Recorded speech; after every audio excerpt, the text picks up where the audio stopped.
Hello friends, welcome back to Hindi mirror channel. आपका Hindi mirror पे फिर से स्वागत है। और जो आज का हम आपके लिए कंटेंट लेकर आए हैं वह है आजकल उत्तराखंड ओपन यूनिवर्सिटी के एग्ज़ाम शुरू होने वाले हैं 1 तारीख से।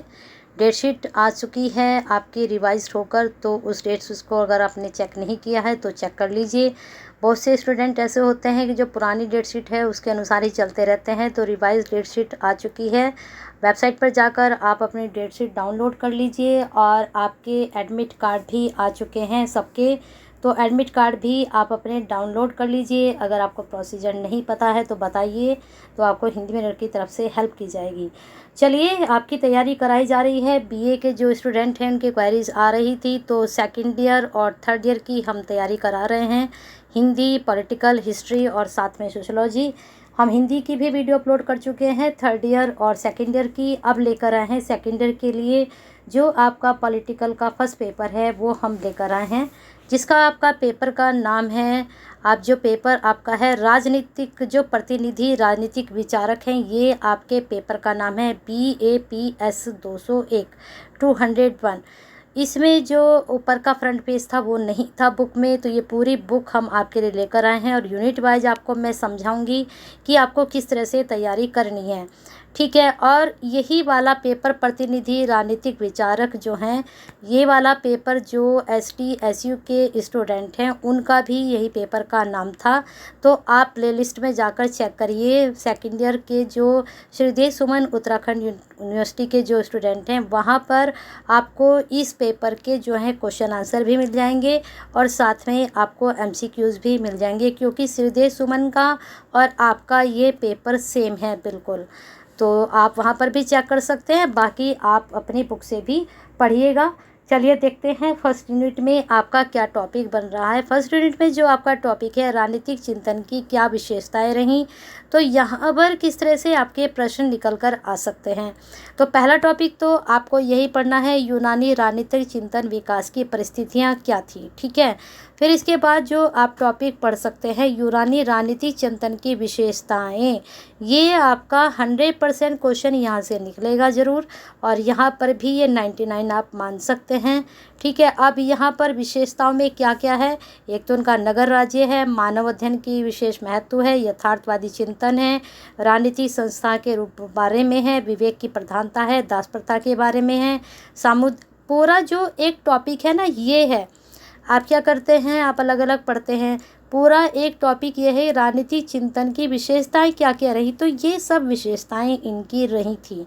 जो राजनीतिक चिंतन थे, यूनानी जो राजनीतिक चिंतन थे, उनकी लेखन की जो विशेषताएं थी ये रही थी। यहाँ पर ये 10 विशेषताएं दी गई हैं, तो 10 के 10 विशेषताएं थोड़ा बहुत इनमें पढ़िए। फिर इसका थ्योरेटिकल आप क्वेश्चन आराम से बनाकर आ सकते हो। 5 भी पढ़ सकते हो, 4 भी पढ़ सकते हो। और इनके हेडिंग सबके याद रखिए, तो आप अपने आप से भी इसमें लिख सकते हो थोड़ा बहुत पढ़ने के बाद। तो आपके यहाँ पर फर्स्ट यूनिट से ही मैंने 2 क्वेश्चन बता दिए हैं। ये क्वेश्चन तो आपका ये बनेगा और एक बनेगा। इन सभी हेडिंग को तैयार कर लीजिए।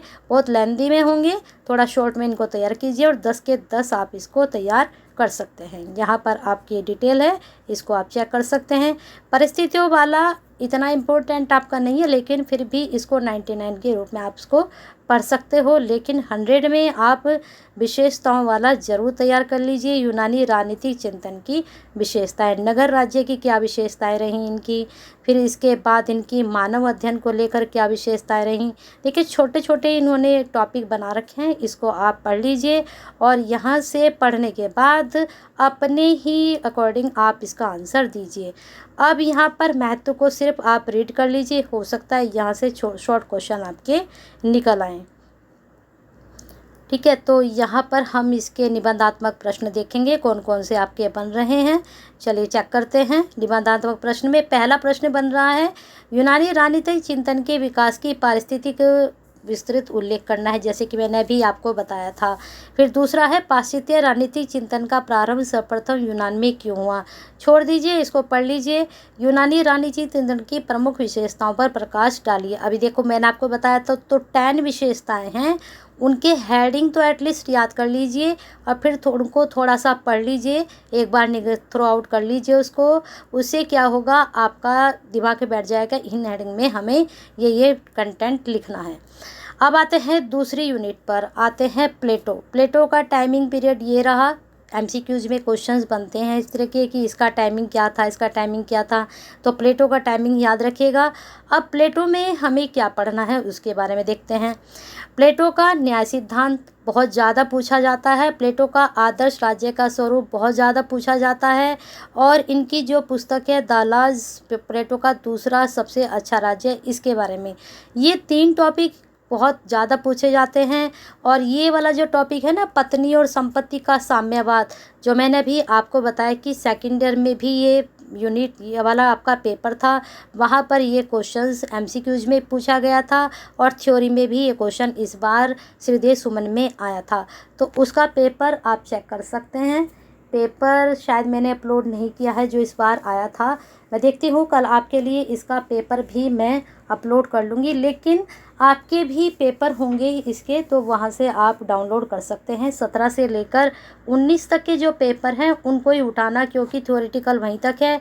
20 और 21 में एमसीक्यू बेस हुआ था, तो वही आपको देखना है। चलिए यहाँ पर इसकी डिटेल है, यहाँ से आप आंसर अपने बना सकते हैं। चलते हैं हम थर्ड यूनिट की ओर। थर्ड यूनिट में देखते हैं कौन सा टॉपिक निकल कर आ रहा है। उससे पहले इसके जो क्वेश्चंस हैं उनको हम एक बार चेक कर लेते हैं, किस तरह के क्वेश्चंस इन्होंने बनाए हैं। हमारे क्वेश्चन तो वही हैं, इन्होंने किस तरह से क्वेश्चन बनाए इसको देख लेते हैं।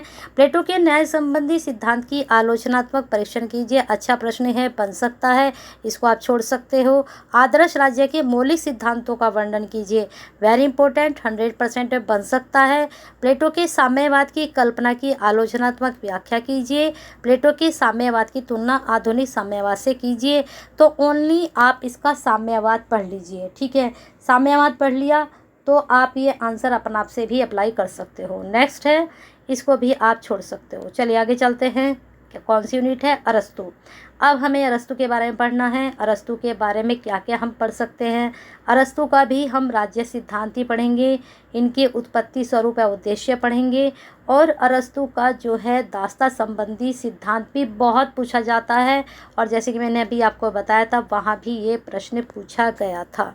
ये 3 टॉपिक तो बहुत ही महत्वपूर्ण है, इनको अच्छे से पढ़ लीजिए। फिर बाद में अरस्तु का आदर्श राज्य भी आप पढ़ सकते हो। राज्य, आदर्श राज्य, तो यहीं से आपका जो राज्य वाला टॉपिक है ये आंसर भी आपका यहीं से बन जाएगा।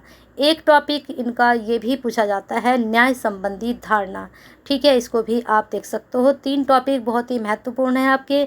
अब प्रश्न यहाँ से किस तरह से बनेंगे वो हमें चेक करने हैं, क्योंकि हमें पूरी बुक नहीं पढ़नी है, हमें टॉपिक उठाने हैं, टॉपिक के अकॉर्डिंग फिर हमें अपने आंसर बनाने हैं, फिर आंसर बनाकर हमें अप्लाई करना है। आप क्या करते हैं, आप रट्टा मारते हैं, रट्टा मत मारिए, टॉपिक को समझिए, पढ़िए और समझिए। फिर उसके बाद उसके चिरपी नोट्स बनाइए। चिरपी नोट्स होते हैं, जैसे आपने कोई टॉपिक बनाया लिया और टॉपिक में से आपने 1 लाइन 2 लाइन ऐसे आपने 20 या 25 लाइनें लिख ली। फिर उसके हिसाब से आप डिस्क्रिप्टिव जो भी आपका पेपर आता है उसको आप डिस्क्राइब करते हैं, ठीक है। चलिए क्वेश्चन देख लेते हैं। अरस्तु में किस तरह के क्वेश्चन बन रहे हैं। अरस्तु के संपत्ति और परिवार संबंधी विचार, मैंने कहा इसको पढ़ लीजिए, ठीक है। राज्य तथा सरकार में क्या अंतर है, अरस्तु के अनुसार आपको बताना है। और प्लेटो तथा अरस्तु के न्याय कल्पना की तुलना पूछी जा सकती है। बस यही आपको 3 क्वेश्चन यहाँ से तैयार करने हैं। नेक्स्ट टॉपिक है आपकी यूनिट में प्राचीन भारतीय चिंतन और विशेषताएँ। अभी बिल्कुल मैंने आपको बताया था कि आपने पाश्चात्य वाले पढ़ लिए। अब यहाँ पर क्या पूछा गया है, भारतीय चिंतक जो हैं उनकी क्या विशेषताएं हैं, ठीक है। ये प्रश्न भी बहुत ही महत्वपूर्ण बनेगा आपका। यहाँ से देखते हैं क्या क्या है। सबसे पहले तो यहाँ पर आपसे पूछा जा सकता है कि चिंतन का क्या आशय है, इसका क्या महत्व है। ये प्रश्न बहुत ही महत्व हो चुका है, इसको एलिमिनेट कर दीजिए क्योंकि ये टॉपिक यहाँ पढ़ चुके हैं आप। चिंतन के विविध नाम क्या है ये आप पढ़ सकते हो। स्रोत क्या क्या है, देशी स्रोत हैं, विदेशी स्रोत हैं। अब यहाँ पर इन्होंने दे दिया कि विदेशी स्रोत में पुरातत्व, अभिलेख, मुद्राएँ, स्मारक, मूर्तियाँ, स्तूप, इनको आप अपने आप से भी एक्सप्लेन कर सकते हो, अपने आप से भी ठीक है, तो अब आगे चलते हैं। ये टॉपिक हमने आपको बता दिए हैं और विशेषताएं तो पढ़नी है, ये तो 100% आपसे पूछी जाएंगी। अब प्रश्न देख लेते हैं इसमें से, टॉपिक में से और इस यूनिट में से किस तरह से आपके प्रश्न पूछे जा सकते हैं। जो टॉपिक मैं आपको बता रही हूँ वहीं से प्रश्न भी पूछे जा रहे हैं। मैंने नहीं देखे हैं, मैंने अभी अभी बिल्कुल आपकी डाउनलोड की बुक ये, और सीधे सीधे मैं आपको ये समझा रही हूँ कि इस तरह से आपके क्वेश्चन यहाँ से बनेंगे। मैं तो बाद में आपके दिखा रही हूँ कि क्वेश्चन देखिए किस तरह से बन रहे हैं। राजनीतिक चिंतन से आप क्या समझते हैं, बिल्कुल मैंने आपको बताया, स्रोत के बारे में आपको पढ़ना है, उसके बारे में पढ़ना है। भारतीय राजनीतिक चिंतन की विशेषता है, मैंने अभी बताया कि ये भी आपको पढ़ना है। भारतीय चिंतन क्या है, ये किस प्रकार पाश्चात्य से भिन्न है। अंतर जरूर पूछा जाता है, तो अंतर भी आप पढ़ लीजिए। महत्व मैंने बताया है कि महत्व भी पढ़ना है, ठीक है। बाकी यही प्रश्न आप यहाँ से तैयार कर लीजिए और को आप ज़्यादा मत देखिए। अब आते हैं मनु का राज्य का उत्पत्ति संबंधी विचार बहुत इम्पोर्टेंट है, जरूर पूछा जाएगा। चलिए आगे देखते हैं इनके क्या टॉपिक पूछे जा सकते हैं। राज्य संबंधी विचार जरूर पूछे जाएंगे, प्रादेशिक शासन संबंधी विचार पूछे जाएंगे, और इनका जो मनु व कौटिल्य की तुलना है ये भी प्रश्न जरूर पूछा जाता है। तो यहाँ से राज्य की उत्पत्ति, प्रादेशिक और कानून न्याय पढ़ सकते हो, लेकिन प्रश्न बहुत रेडी बनता है, लेकिन पढ़ लेना। और हाँ, यहाँ पर इनका एक प्रश्न ये एमसीक्यूज़ में पूछा गया था, षाण्गुण्य नीति। ये एमसीक्यूज़ में आया था सेकंड ईयर के, जो कि एसटीएसयू के स्टूडेंट हैं। यहाँ पर ये इनकी सिद्धांत भी पूछे जाते हैं, मंडल सिद्धांत और षाण्गुण्य नीति के बारे में भी अक्सर पूछ लिया जाता है। अब देख लेते हैं हम किस तरह के क्वेश्चन यहाँ आपके निकल कर आ रहे हैं इस वाली यूनिट में से। चलिए चेक करते हैं क्वेश्चंस। ये रहे, मनु के राजनीतिक विचारों पर एक निबंध लिखिए। बिल्कुल जस्ट मैंने भी आपको बताया। विदेश नीति संबंधी विचार, बिल्कुल मैंने भी ये बताया ना, विदेश नीति के 2 टॉपिक हैं, उनको तैयार कर लीजिए। मनु के राजनीतिक विचार के वर्तमान में प्रासंगिकता स्पष्ट कीजिए, रहने दीजिए। मनु के विचारों का रहने दीजिए। 2 ही टॉपिक आप यहाँ पर से तैयार कर सकते हैं। चलिए आगे चलते हैं। कौन सी आपकी यूनिट है, कौटिल्य, ठीक है। कौटिल्य और मनु का आप जो है अंतर भी याद कर सकते हो। चलिए आगे देखते हैं। इनकी भी राज्य की उत्पत्ति जरूर पढ़ लीजिए। साप्तांग सिद्धांत 100% यहाँ से क्वेश्चंस बनता है, और साप्तांग सिद्धांत में विभिन्न अंगों का तुलनात्मक अध्ययन आपको पढ़ना है, क्योंकि इन्होंने टॉपिक के साथ साथ ये भी बताया कि इसमें आपको पढ़ना क्या है। तो इनके जो विभिन्न अंग हैं उनका तुलनात्मक अध्ययन करना है, जो साप्तांग सिद्धांत है। तो यहीं से प्रश्न आपका बनेगा ज़्यादातर इनका। और साप्तांग सिद्धांत कौन कौन से हैं देख लीजिए यहाँ पर। मंत्री परिषद अथवा अमात्य संबंधी विचार, ये भी आपको पढ़ने हैं।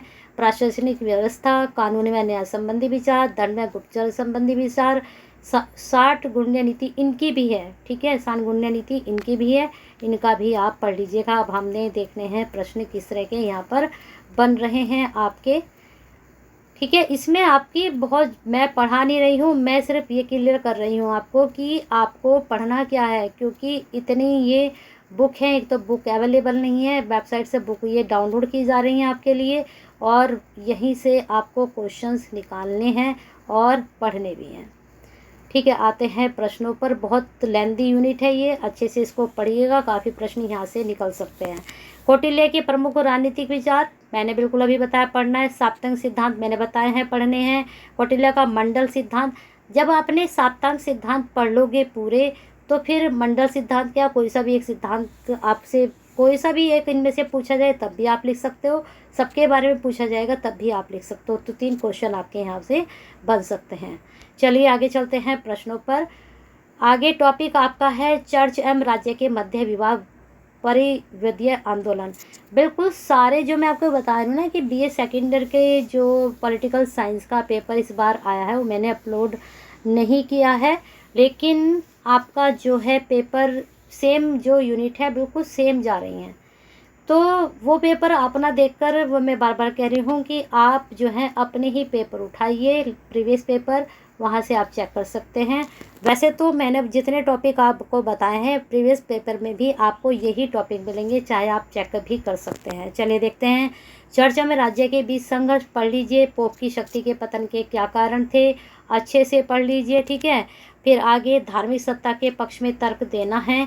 चर्चा में राजसत्ता के मध्य विवाद का राजनीतिक चिंतन पर क्या प्रभाव पड़ता है, और एक आंदोलन का महत्व एवं प्रभाव, ये प्रश्न एग्जाम में आया था, तो इसको भी आप तैयार कर लीजिए।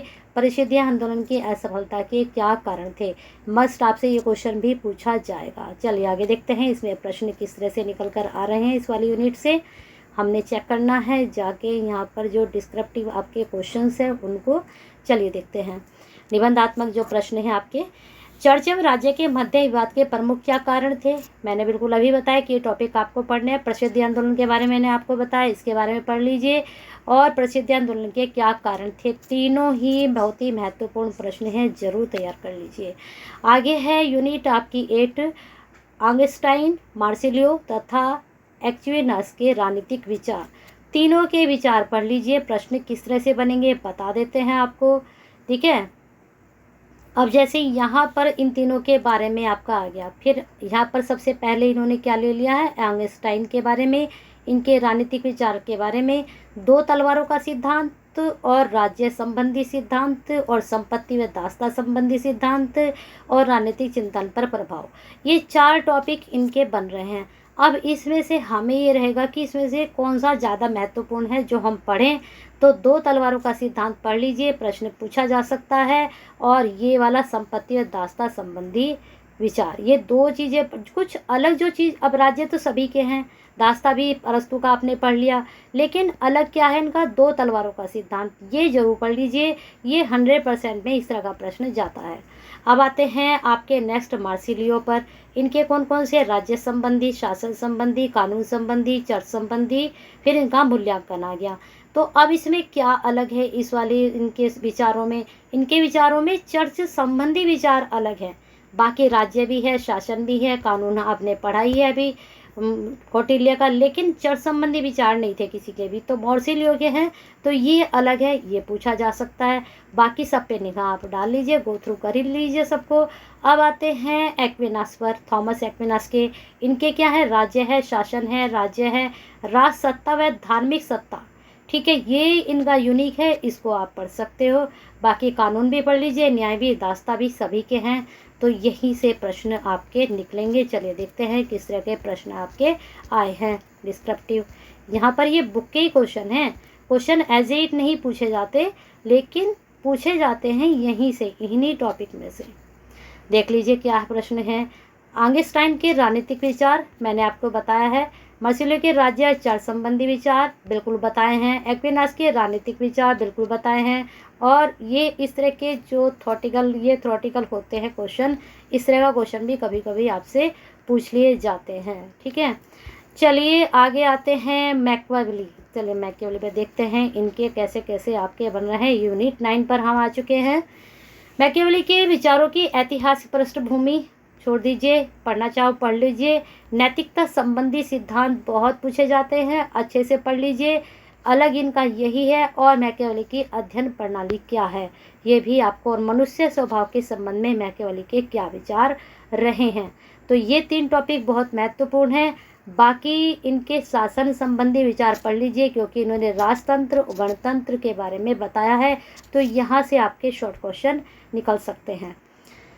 एक टॉपिक अपने युग के शिशु के रूप में मैकियावेली के बारे में बताइए, तो ये टॉपिक भी आपका बन सकता है। अब हमें प्रश्न चेक करने हैं डिस्क्रिप्टिव किस तरह से यहाँ पर बन रहे हैं आपके। चलिए देखते हैं प्रश्न किस तरह से पूछे गए। धर्म एवं नैतिकता के संबंध में मैकियावेली के विचार, बिल्कुल जस्ट मैंने अभी आपको बताया। मैकियावेली को आधुनिक का प्रथम विचारक क्यों माना जाता है, कर सकते हैं। और ये शिशु वाला जो मैंने अभी आपको बताया है, ये भी पढ़ लीजिए। तीनों प्रश्न आपके बहुत ही महत्वपूर्ण हैं, बन सकते हैं एग्जाम में। अब मैंने आपको बार बार कह रही हूँ कि एज इट प्रश्न नहीं पूछे जाते हैं, आप टॉपिक को फोकस कीजिए। प्रश्न किसी भी तरह से पूछा जाए, आप वही लिख कर आइए जो टॉपिक है, प्रश्न किसी भी तरह से पूछा जाए। अब जैसे यहाँ पर प्रश्न ये है, मैकियावेली सही अर्थों में अपने युग का शिशु या समीक्षक था, तो ये प्रश्न आपसे शिशु समीक्षक किसी भी तरह से घुमाकर पूछा जाए, आपको बस इतना फोकस करना है, शिशु था या समीक्षक था, ठीक है। चलिए आगे चलते हैं। जीन बोंदा, इसके बारे में भी आप पढ़ सकते हो। इनकी कृतियाँ, राज्य संबंधी विचार, संप्रभुता संबंधी विचार इनका महत्वपूर्ण रहेगा। संप्रभुता की सीमा संबंधी विचार और इनका सहिष्णुता संबंधी विचार। ये 3 विचार इनके बहुत पढ़ लीजिए, ठीक है, बहुत ही महत्वपूर्ण है। डिस्क्रिप्टिव यहाँ आप चेक कर सकते हैं क्वेश्चंस। और अगर आपके पास बुक नहीं है तो ये बुक मैं आपसे कंसल्ट करने के बाद जो है आपके टेलीग्राम चैनल पर डाल दूंगी। और हिंदी मिरर विद सुनीति के नाम से ही टेलीग्राम चैनल है, वहाँ से आप बुक को भी ले सकते हैं। ये बुक की PDF मैं वहाँ पर आपको अपलोड कर दूंगी। बुक की PDF वहाँ से आप उठा सकते हैं। बोंदा के प्रबुद्ध सत्ता सिद्धांत, जैसे मैंने आपको बताया था कि प्रबुद्ध सत्ता सिद्धांत पूछा जाएगा। और बोंदा का आधुनिक राजनीतिक चिंतन, ये आप करना चाहें कर ले, लेकिन प्रबुद्धता सिद्धांत तो जरूर इनका पढ़ लेना।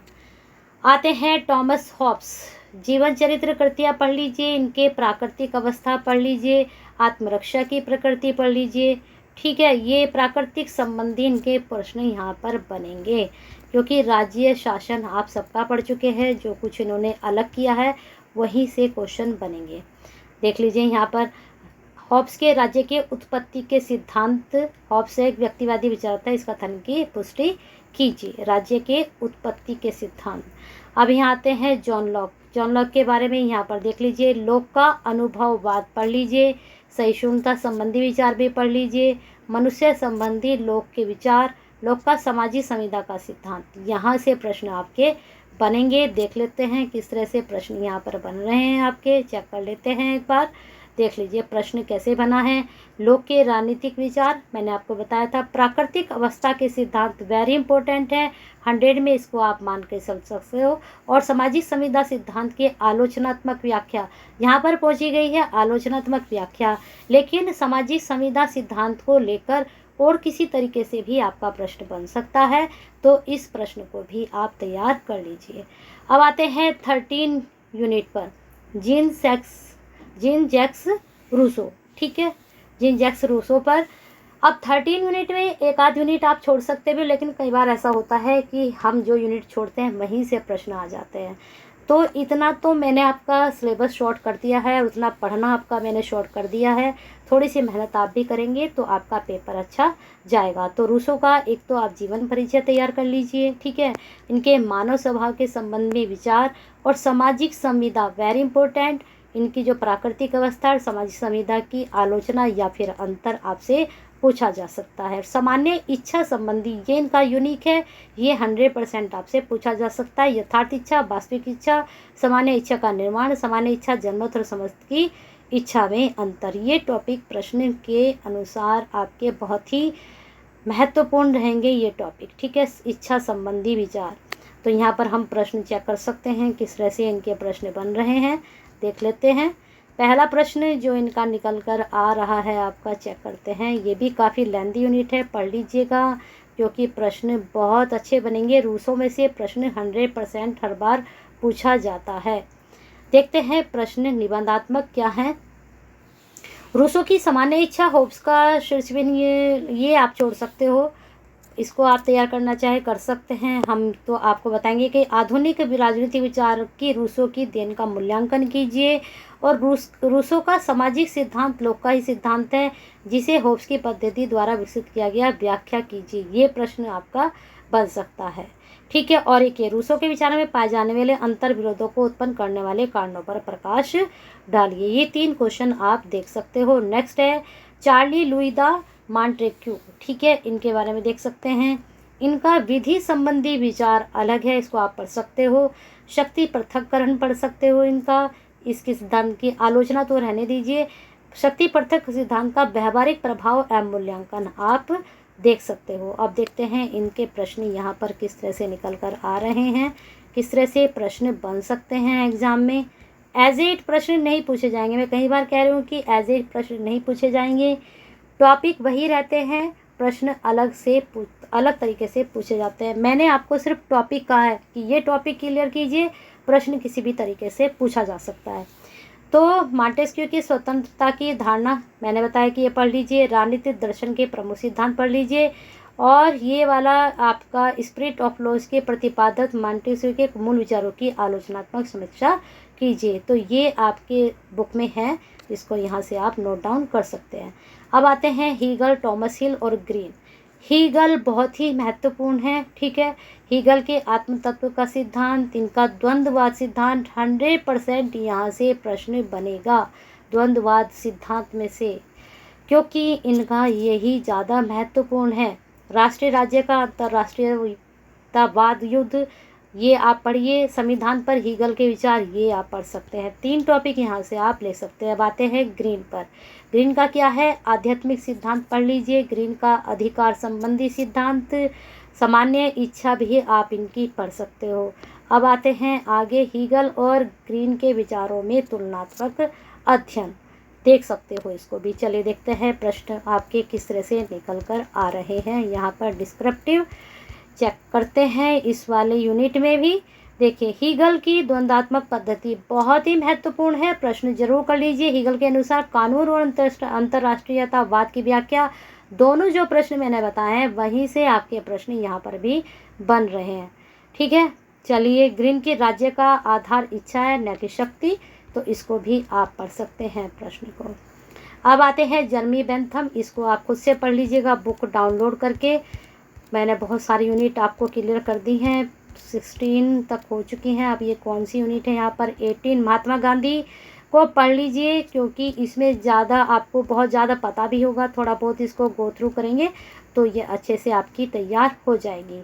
अब आते हैं माओ से तुंग, यहाँ से भी प्रश्न बनते हैं। इनका जो महत्वपूर्ण टॉपिक रहेगा आपका छापा मार युद्ध पद्धति, यहाँ से प्रश्न आपका बन सकता है। छापा मार युद्ध सफलता के लिए क्या आवश्यक दशाएं हैं? सैनिक दल का नेतृत्व, माओ के क्रांति संबंधी विचारों में विकास, ये 4-5 टॉपिक हैं, इनको आप क्लियर कर लीजिएगा। तो वीडियो बहुत लेंथी हो चुकी है, पढ़ाया है नहीं, सारी यूनिट आपको क्लियर कर दी हैं।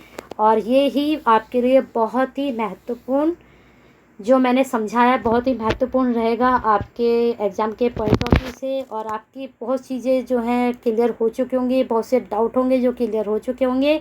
तो इसके लिए एक लाइक तो बनता है, जाते जाते एक लाइक कीजिए और शेयर कीजिए। सभी उत्तराखंड ओपन यूनिवर्सिटी के जो स्टूडेंट हैं सेकेंड ईयर के, उन तक ये वीडियो पहुँचनी चाहिए आपके द्वारा। जैसे हमारे द्वारा आपके पास पहुँची, तो आपके थ्रू और के पास भी पहुँचनी चाहिए, सभी स्टूडेंट के पास, जिससे उनको भी शॉर्ट में पता चले कि हमें किस तरह से तैयारी करनी है। सिलेबस बहुत ज़्यादा है, बहुत यूनिट में भी बहुत ज़्यादा सिलेबस है, बहुत टॉपिक्स हैं।